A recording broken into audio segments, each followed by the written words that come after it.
Λοιπόν, μαζί μας ο Κωστής ο Μακρύς, ο οποίος παίζει κεντρικό στην ομάδα.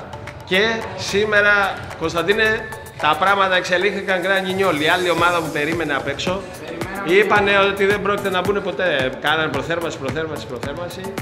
Τι έγινε τελικά και κατέληξα έτσι το μάτς, πώς το εξήγεις? Είχαμε κερδίσει μια φορά και τους περιμέναμε ότι θα τους κερδίσουμε πολύ εύκολα και αυτό μας κόστησε το 2-4 και ήμασταν πολύ χαλαροί. Πόσο ήρθε το σκορ?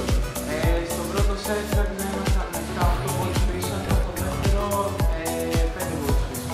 Στο τρίτο σετ ενώ χάναμε 23-20, ξυπνήσαμε λίγο και παίζαμε μόνο κέντρο και έτσι το γυρίσαμε. Το βρέμαμε στο 20.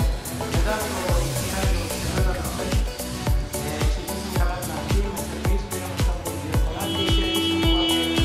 Τώρα στο πέμπτο σετ πάλι ενώ παίζαμε καλά, χαλαρώσαμε. Ήμασταν 15-15, χάναμε 16-15 και γυρίσαμε και κερδίσαμε και γι' αυτό έπρεπε να παλέψουμε πολύ τώρα. Μπράβο, συγχαρητήρια. Η εμπειρία μας είναι να μην χαλαρώνουμε τους εύκολα και να αντιμετωπίζουμε τις ομάδες εισάξεις και όχι... Μπράβο. Σωστό είναι αυτό, μπράβο. Ωραία, συγχαρητήρια πάρα πολύ. Εύχομαι καλή επιτυχία στα επόμενα.